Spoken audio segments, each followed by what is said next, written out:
Sales is always a big issue. How do you capture your market? What's your market share? Who are you selling to? What other markets can we get into? And what kind of market share can we get into in other markets?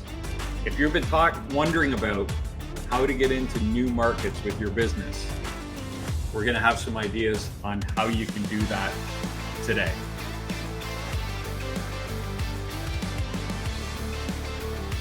Welcome to the KeyHire Small Business Podcast, where we cover the issues that help owners scale their small business. I'm Corey Harlock, creator of KeyHire Solutions, and I'm going to be your host. Our guest today is David Solomon. He's the founder of SERO Growth, where they guide and accompany business through the transformative journey of turning challenges into opportunities. He's a 35-year sales veteran. He's done business all over the world. He used to sell toys, believe it or not. He's lectured at McGill University up in Montreal. If you're wondering what McGill University is, it's a very prominent university in Canada, north of the border. He's married with 3 kids, country music, or not a country music, a music lover, not country. I told him he needs to move down to Texas to get into that. Matt, let's bring on David. Thanks, Corey. Appreciate that intro. No one has ever introduced me with country music before, so thank you. That's a first. There you go. For it. We like to. All of our firsts that happen on this show are always my screw ups. So it's just me getting shit wrong all the time. You know. Hey, we're both in the same world. All good. How's the weather up there in beautiful Montreal, Quebec? I gotta tell you, we're in the 80s today, almost in the 90s. It's such a rarity. It's wonderful. It's beautiful, but it's also going to get screwed up this weekend with rain. So welcome to 4 seasons in Montreal. And I think people that listen regularly, I mention my wife on occasion, and I may have mentioned she's a Montrealer. She's from the eastern suburbs of the island. So she is a native French speaker. English is her second language. Terrific. We're the exact opposite. We live in the west end of the city, and we're all English natives here in my neck of the woods. So yeah. So you guys would have, even if you lived there together, the chances of you running into each other would be slim. You'd be somewhere in Crescent Street or something like that. There we go. Or in a sporting arena, some kind. So whatever it is. Cool. Well, we're talking about sales. You've got a ton of sales. You were giving us a bit of a background. I kind of threw it out there. I said you used to sell toys. Everyone's probably wondering, just like I was, what kind of toys did you sell? So give us the 30-second overview. It was basically, we were arts, crafts, and activities. So back in the 90s, arts and crafts was the thing. And that was how the business was founded back in the late 80s, actually late 70s, I should say. And we morphed into kitchens, vanities, easels, battery ride-on vehicles, those 3-in-1, 6-in-1 game tables that you saw back at Christmas time. We were awesome. Unfortunately, the company was bought and sold, as I told you, and in 2000 was bankrupt. But if you remember the name Amav, A-M-A-V, back then, you probably are saying, never heard of you. But if you were a kid in the 80s and 90s, you probably had these red box arts and craft activities in your home. That was us. Oh, very cool. Awesome. I'm trying to think if I did. I was a child of the 70s and 80s, but no, you and I were too early for that, Corey. It was a little like mid 80s. You had to be 6 to 12 years old. And, we're old farts. What can I tell you? Yeah, no shit. We're definitely old. Okay, so we're talking about growing into new markets, and we always like to start with the definitions, like defining what we're talking about. So when we talk about growing into new markets in your kind of world, and when you work with your clients, or what is a new market? How do you define a new market? Walk us through kind of the thought process someone might go through if they're like, okay, we need to get into a new market. So there's 2 paths you could take. And the path that I tell people that I do is the new geography. So, you've exhausted the living hell out of your market. You figured out that the people you've been targeting, there's no more, all right? Whether it's your city, your state, your country. And you said, okay, it's time to grow into that new area. So if I'm in Houston, Texas, and that's all I've been doing, and I even want to go now open Dallas, that's a new market. If I want to go from Texas to California, that's a new market. US to Canada, Mexico, UK, new market. That's geographic expansion. But there's also the second part, which I also work with clients at times, is looking at the new business category. If you've been selling to one type of client the whole time, or for the most part, and now you're saying, who else? Who else can we be selling to? So it's Right. really, and that's also a new market opportunity. I tend to focus where most people bring me in generally is when they want to go, okay, we want to expand to new geographies. But when we have a real conversation, we talk both areas to see, do we really need to expand physically, or could we stay in our current market, go after a second business category before we go expanding into a new city or state or a country? Okay. I mean, and I think most people are thinking, yeah, I kind of knew that, but I just always like to set the stage so we know what we're talking about, right? No worries. Most people say they do until they sit down and they go, oh, wait a minute, I didn't even think. There are a lot of nuances to that. So it's not, I simplified it, but there's plenty of nuances in the variables. Well, and I think we'll get into that when we start talking about the mistakes you've seen people make when they start getting into new categories. Because immediately I thought, they could say, well, our territory is Texas, but 90% of their business is in Houston. Right. So is Texas really their territory? Is that really their geography? Or so anyway, I don't know, but it was just a thought I had. But what are the kind of some of the common mistakes you've seen people make when they're trying to expand? Well, the first mistake is, we've done it here, we could do it everywhere. No, you can't.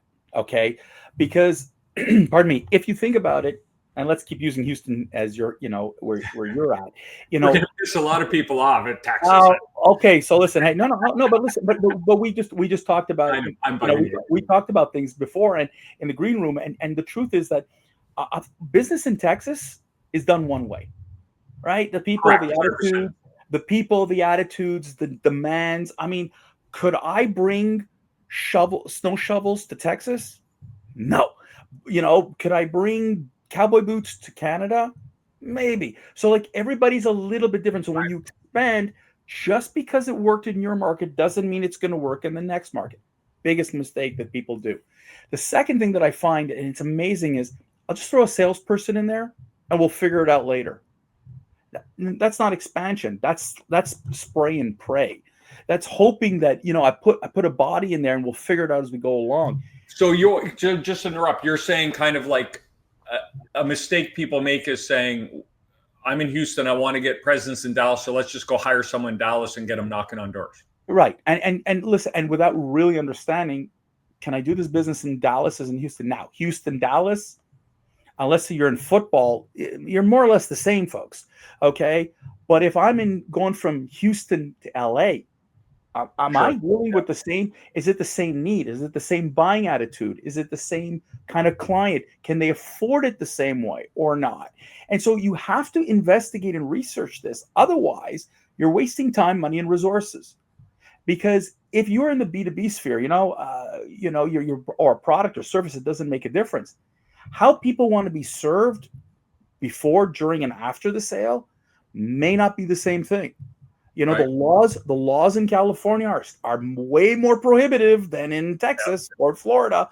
So what would happen if? And so that's why we tell people, don't just throw a salesperson there and then figure it out later.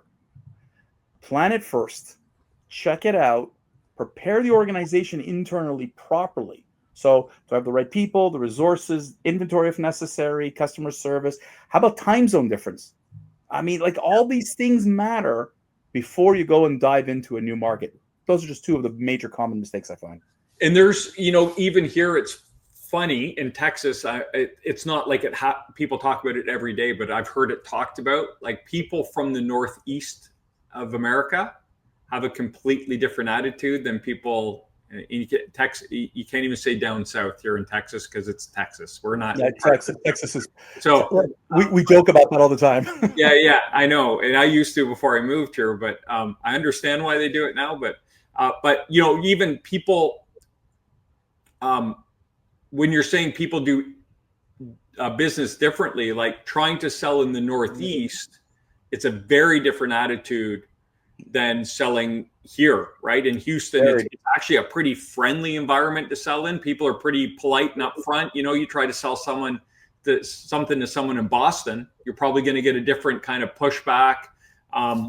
Their general way of doing business is different.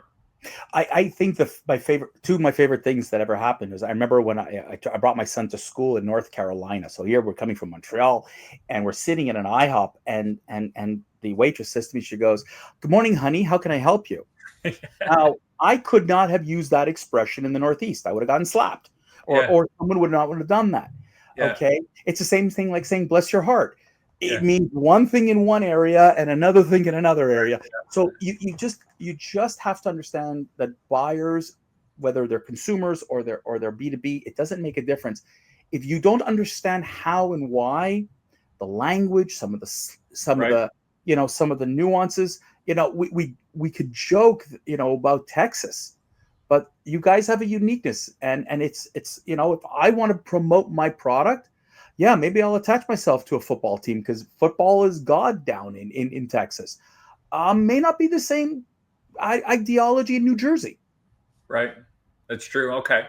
And then, so I guess attached to that, throwing someone in there too quickly, the precursor to that might be you didn't do enough research. You didn't do enough research. And so I generally take companies internationally, not so much within the US, but even within the US, I've seen this. If you don't understand and if you don't prepare for what could be, I mean, it could be a lawsuit. It could be an infringement. I mean, I had a prospective client who wanted to sell something from Mexico to the United States. And I said, "Are you allowed?" He says, "Of course I have. I have a contract for all of North America." Well, wouldn't you know it? He didn't. And so he just naturally assumed you got to be prepared. Now, I know that sounds silly, but if you don't know and you don't understand, or you're just opening yourself up to such damage, it's just not worth it.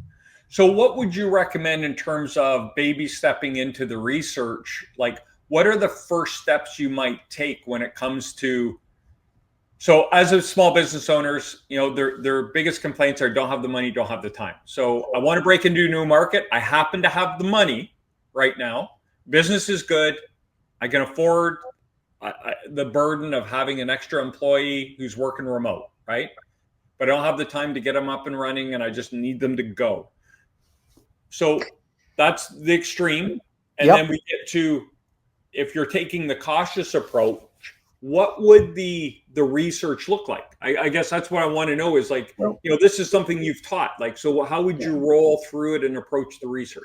So before I talk to the research, I have to answer three questions. Okay. Number one, what is the pain point I'm solving with what I'm offering in my local market? Okay. Because I need to understand that. Because it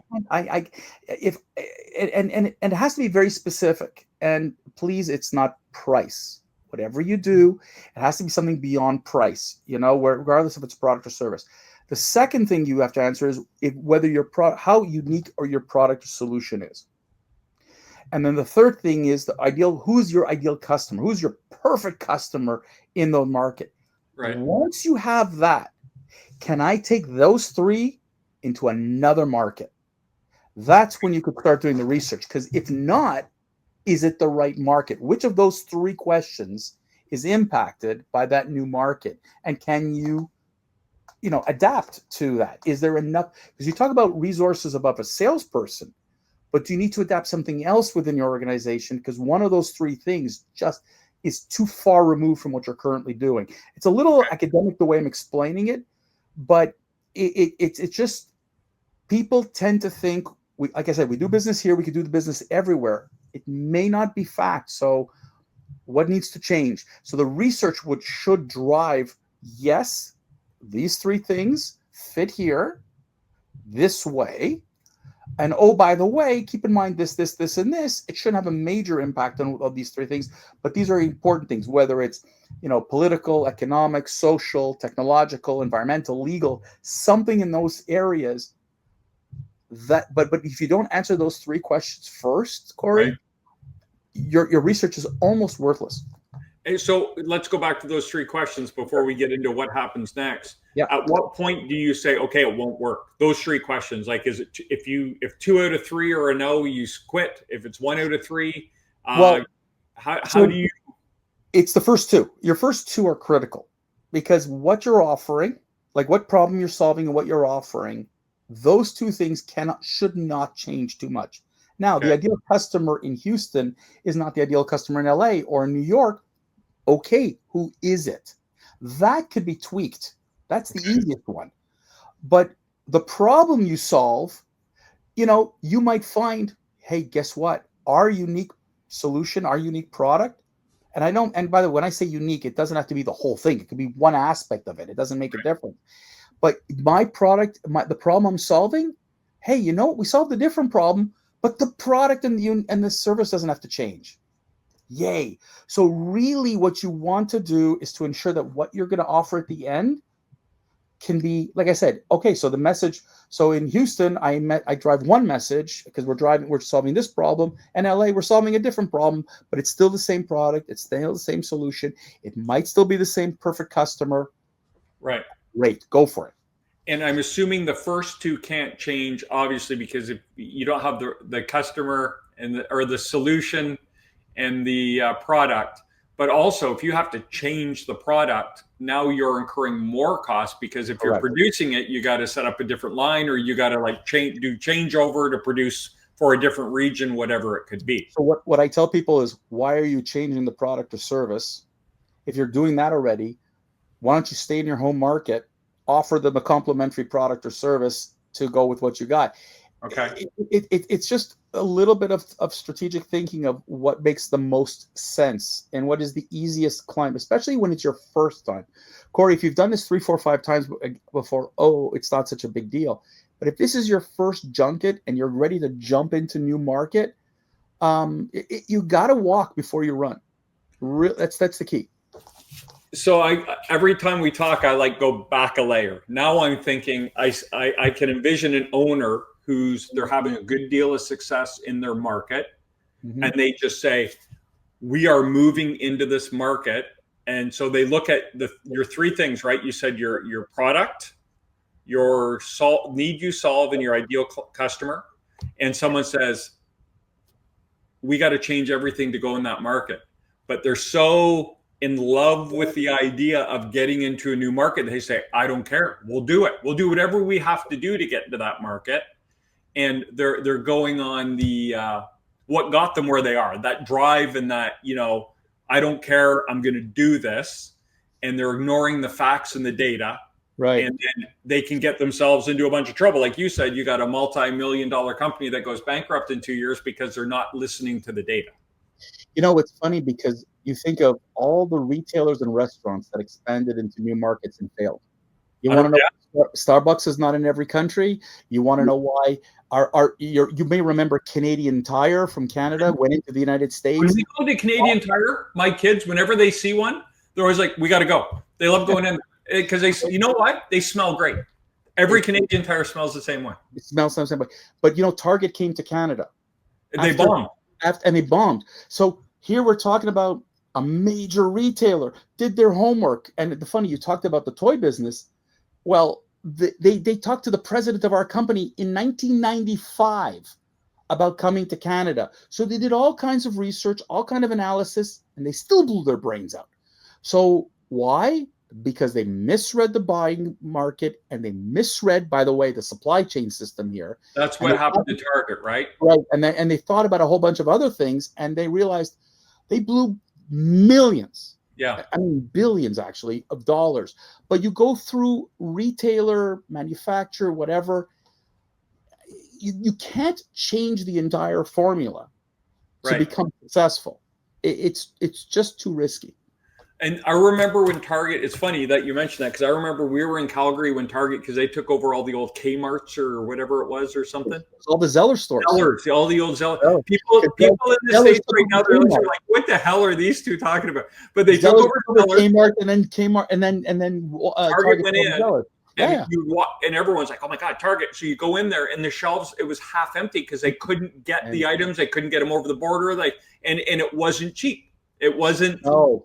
It wasn't. They positioned themselves wrong, because what they did was they assumed Canadian buyers knew Target from the US, embraced them with open arms. But that didn't happen. And a friend of mine, her son was one of the assistant managers, and she said, you know what? People were pissed. Yeah. They expected better prices. They expected a different inventory. A lot of expectations weren't met. So take a big retailer who invested billions to come into another country, and all they took were 300 stores. It's not like we talk 3,000, or 2,000 stores like they have in the United States.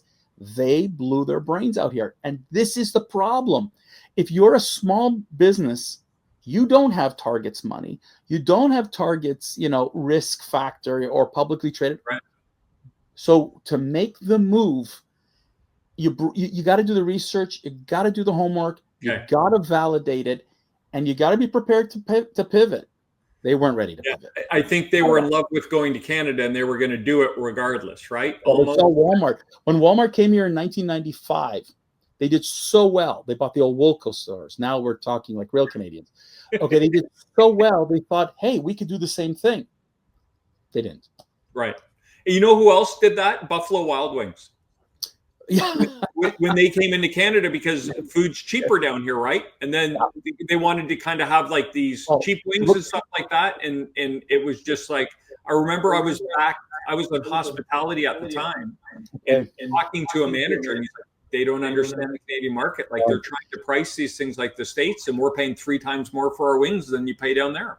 Look, it's the same thing with the pizza people. They came here and they went, oh, we can do pizza. And then they realized cheese is too expensive. Well, yeah, it's not like cheese in the United States. So it's a problem when you don't do the homework right. And that's a great example. If you are to open up, let's say you have a pizza parlor down in the US and you want to open up a pizza parlor in Canada, forget your labor costs being higher. Forget about labor laws being completely different. Cheese is way more expensive. Vegetables are way more expensive. So like all of a sudden, I can't give you a $4.99 slice of pizza. I got to charge you $7.99, and then you wonder why you're out of the market. Correct. Yeah. Okay.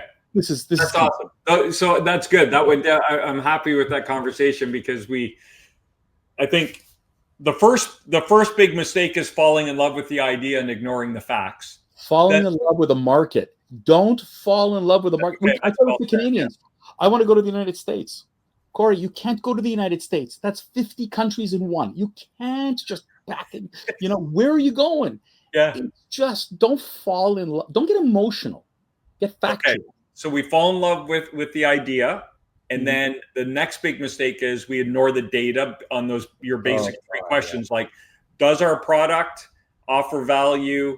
And are we solving a problem with our product? And do we have a client base there? So let's say we were going through and we go, okay, I'm not going to be in love with it. I'm going to take the data. And then we do our initial analysis and we say, yes, we believe our product solves a problem and we understand our client base in this new market.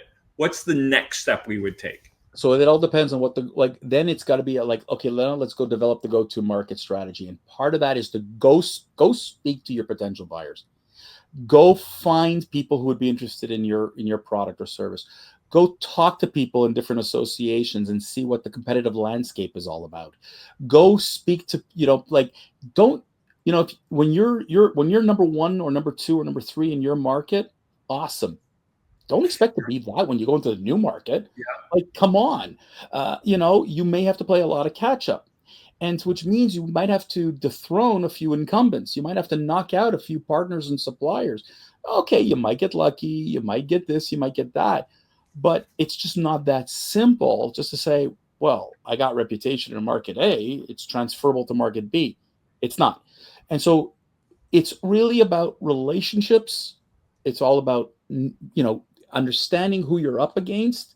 Because when I say that does my product fit, do I solve a problem?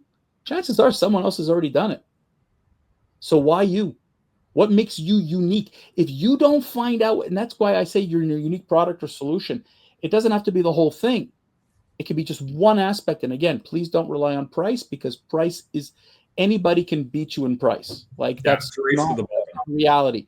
But what are you offering that's unique enough that is not going to be too hard for someone to make a change, and they're going to take you? So that has to be step 2. Go validate that you can compete in that new market, and be prepared for, no matter how long you think it's going to take, be prepared for it to take longer. Yeah. That's all. And if you what is it? Plan for the worst, hope for the best, right? If you plan on a long tail and someone that new salesperson goes out there and gets a quick win, great. But don't bank on the quick win. Go bank on the quick win. And also, by the way, if you think it's good for you, who else is coming into the market and possibly, Right. and are you ready for that next competitor? And this is why I talk about pivoting and adapting. Oh, and by the way, you go into another market, that big competitor now might be coming into your home market. Are you ready to take that on? So interesting. There's like a lot of kicking the bear, right? Like poking the bear.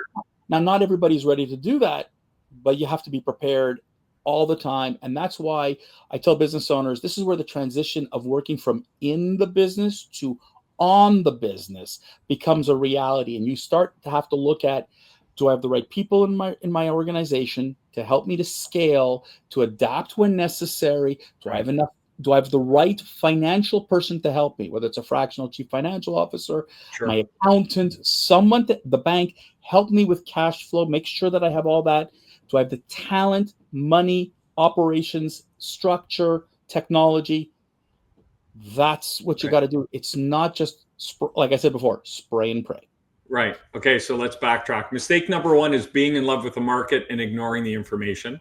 Step number two is not validating whether your product is solving a problem or the same or a different problem in a new market, and if your buyers are the same.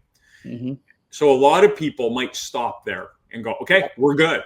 But you're saying no. The third mistake is now spend some time, take a trip, spend some time in that market, go to some association groups, talk to some business owners, talk to some potential buyers.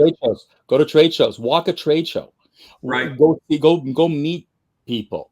Get involved in networking down there. Go to associations. Get to know people. Get the lay of the land, because research is great, but when you talk to people, that's a whole other analysis. David, is this a weekend long trip to get all this data, or should I be spending 6, 8, 12 weeks doing this? It depends on the business, but you're probably looking longer than shorter. There's no one weekend, I got everything in hand, Corey. It depends on what you're doing.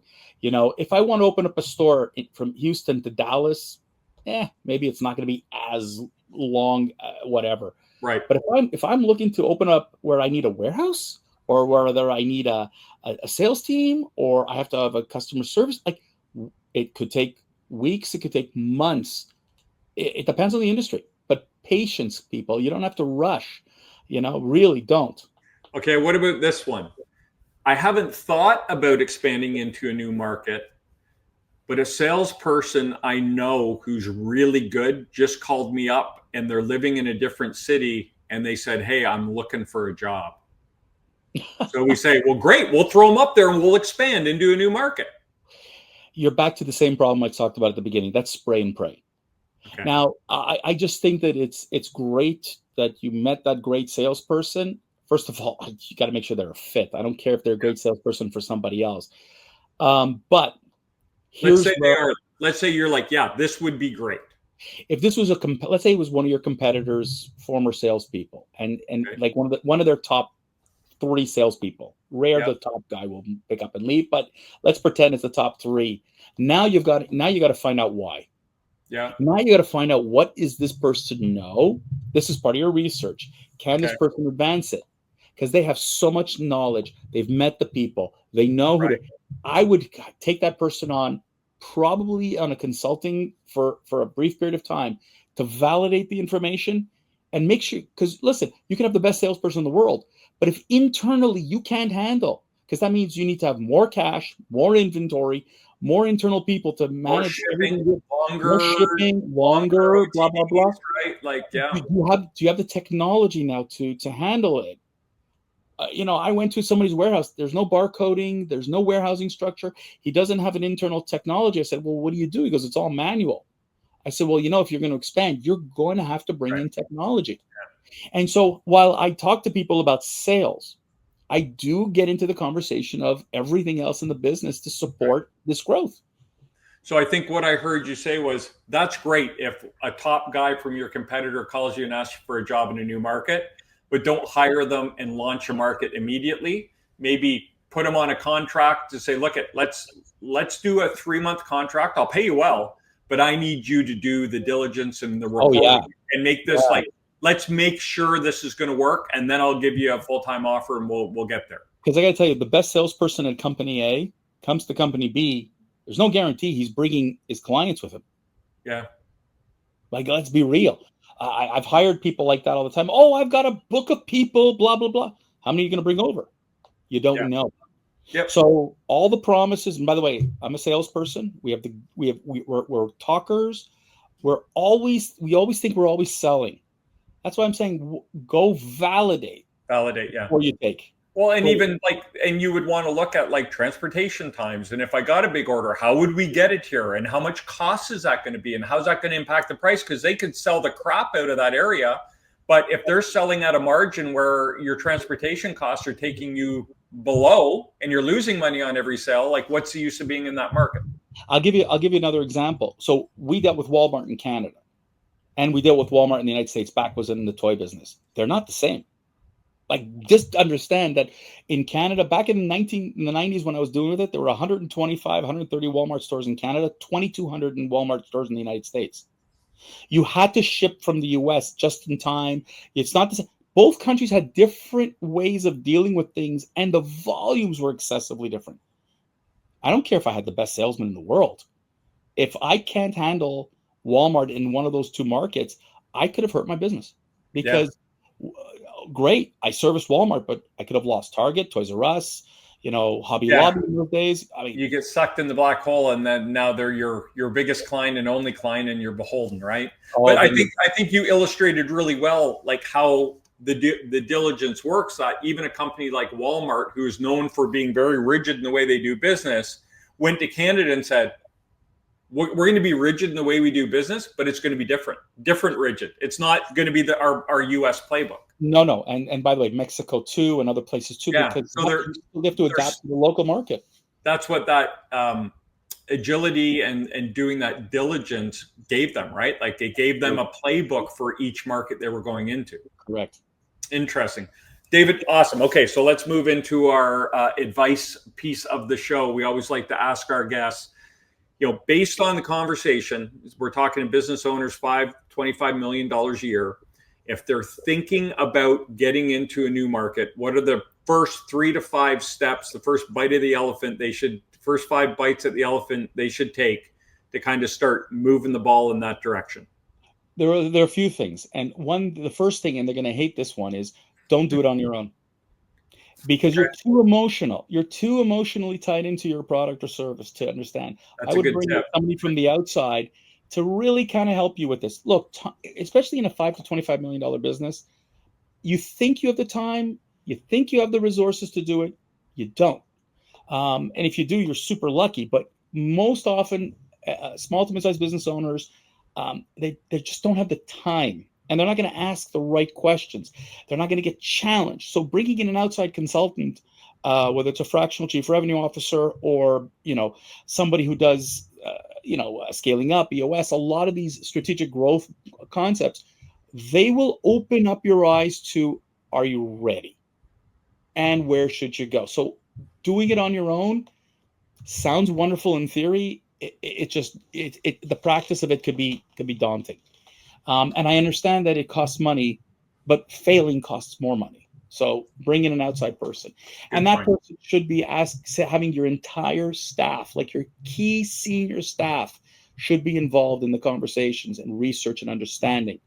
And like you take everything else I said before, do the research, go meet people, go network, go figure out the new market, make relationships, make partnerships, make alliances. That to me is so key. But just be prepared to pivot. One other thing we didn't talk about before, and it's something to consider, is your first jump shouldn't be the biggest jump you could possibly imagine. Make it a small one. So if you're going to work with an outside consultant and you say, we're going to go from Houston to Dallas, small jump. Houston to LA, for some, may be a big jump and might be a small jump. But saying we're going to go from Houston to Australia, well, what? Why? Right. Why Caribbean? Why not Canada? Why not Mexico? Right. Like, why go so far, unless there's a ridiculous opportunity I haven't thought about. But start small, learn, get mistakes taken care of, understand. The other thing which I want to prepare people for is be prepared on the legal side. If you're B2B and you want to be prepared to understand the legal aspects. Do I need a new agreement? If I'm going to work with distributors, I need a distributor agreement. Do you have an NDA in hand, a non-disclosure agreement? Because when you have conversations with people, do you have all that in hand? And so there's a lot of prep work before you go and jump into those. And I know I'm a little bit all over the board here, Corey, sorry about that. But we've talked a lot about what I want you people to do. Research, validate. Work with someone. Have a great lawyer with you who can understand the laws and wherever else you want to go. But make sure that the people around the table in your organization, and I think that's more on your field. And I'm not here to promote you, but if you don't have the right talent around the table, you could screw yourself. Yeah, agreed. So if I can put them in order, go for it. Find your target that you think would work. Ask yourself the 3 questions, and if you're yes, then talk to someone who specializes in doing the new market analysis. Talk to your lawyer. Make sure this consultant and the lawyer prepare all the documentation you require to go do the diligence, put the data together to validate this is a good or a bad idea, then make the move. There's one more thing I would do before also, and it's something that if you go and you want to expand, especially outside of the United States or another country, there are government grants. And so if you work with good finance people, whether it's a fractional CFO, a government grant kind of individual, or your bank. I know in Canada we have a lot, we have these kind of organizations, some in the US as well. When you export, government wants to help you. So sometimes it's state, sometimes it's federal, and go find them. Go find the programs for export. Go find the programs, because they'll pay for some of your marketing. They'll pay for some of your sales. They'll pay for some of your operations growth. They'll do that. There are times missions to other countries. Your local Chamber of Commerce is generally a good friend when it comes up to those kinds of things. Okay. And if you want to expand into another state, talk to the state associations, the economic development groups in those states. They're throwing money at times at people. Come to our state, set up shop, whether it's an office, a factory, or whatever. Get that especially in the US, get it. Yeah. It's key, and it'll help you financially on that expansion. Very cool.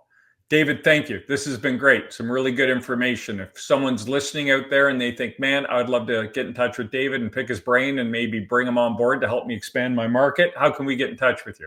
Awesome. Thanks so much. Listen, my website is SEROgrowth.com. There we go. There's my website at the bottom of the page. You can reach me on LinkedIn, David Solomon. That would be me.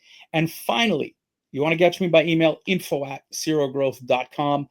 Those are the 3 best ways to reach me. I'm happy to answer any questions that you have. And if I can't help you, I promise you I'll put you in touch with the kind of people that could help you in that case. Very cool, man. Thanks so much. It's been a pleasure. Hey, pleasure's all mine, Corey. Thanks so much for this. There you go. David Solomon, all the way from Montreal, the tropical Montreal today, apparently. I'd like to thank you for tuning into the KeyHire Small Business Podcast. If you got value out of today's episode, you want to keep up to date on our new content, follow, like the YouTube station. We're always happy to have new followers, new subscribers.